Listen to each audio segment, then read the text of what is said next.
Morning, gang. So we're going to do a really short lecture on the Byzantine Empire today. I've got the textbook chapter to go to upload along with it, and then you guys are just going to chill and work on your Unit 2 assessment. So make sure you start working on that and get it turned in by next Friday. Let's get started. So, the Byzantine Empire is just the eastern half of the Roman Empire. So think back to a few days ago when we talked about the fall of Rome and the fall of the Roman Empire. When Rome fell because of all of the people invading from the north and from the south, the eastern half thrived. Remember, Constantine moved the capital out of Rome to Constantinople. And so the Byzantine Empire lasts from 395 to 1453, a huge chunk of time, almost 1,000 years. And like I said, their chief city is Constantinople. So this is what the eastern half of the Roman Empire looks like. It's mainly modern-day Turkey, parts of Greece, a little bit of Romania, parts of what would now be Croatia, Bosnia, and Herzegovina, and also parts of southern Italy. So that's really all of the Byzantine Empire. One of the most famous emperors of the Byzantine Empire is Justinian. And he was one of the Byzantine emperors who wanted to create a new Rome within Constantinople and bring back these ancient ideas from the Roman Republic and the Roman Empire. And he's most famous for what we call the Justinian Code. And the Justinian Code is broken down into 4 parts. You don't need to know all 4 of them, but I am going to make sure that you know which ones to know. You need to know the code. The code itself is 5,000 Roman laws from the Roman Empire, from the Roman Republic, and integrating new laws from the Byzantine Empire. So these Roman laws are coming together. And then you have what we call the Digest, which summarizes the great thinkers. So think of great Roman philosophers, Roman emperors, Roman political figures. These thinkers are the ones who helped frame both the Roman Empire and will later frame the Byzantine Empire. In addition, you have the institutes, which all listed how the students need to use the laws, how to apply the laws. And then finally, you have the novelle, which were all of the new laws. So those first 3 parts are really just, here's what's happened. The novelle, the most important, are all of the new laws that Justin is creating. Well, Justinian's reign is interesting. He was really all about church building. And the most famous of the churches that he built was the Hagia Sophia, which you will see a few pictures of in a few minutes.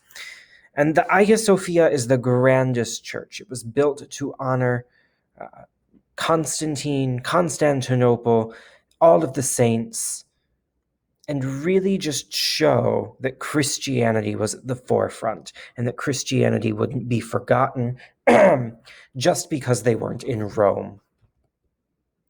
Justinian also built baths, aqueducts, schools, and hospitals. So he was all about making sure that the people had access to all of these important things. And he also created something that we call the messe.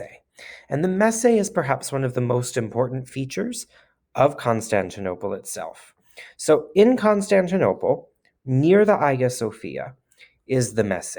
And the messe, whoops, excuse me, I'm getting a text from someone. From Miss Phillips. Okay. The messe is just the main road, and that's the thoroughfare where you would have all of the processions, where you would see the emperors walk down as they headed to the Hagia Sophia from their palace, and it would be the place where people would gather to watch. And that's essentially a modern messe, using the camels to process in on. There would be shops and thoroughfares throughout. Well, the Byzantine Empire would eventually fall for a couple of different reasons. The first would be the plague, imported by rats on boats from India. It would also because of various differing attackers like the Slavs, the Bulgars, the Sassanids, the Arabs, and the Russians all began to kind of attack.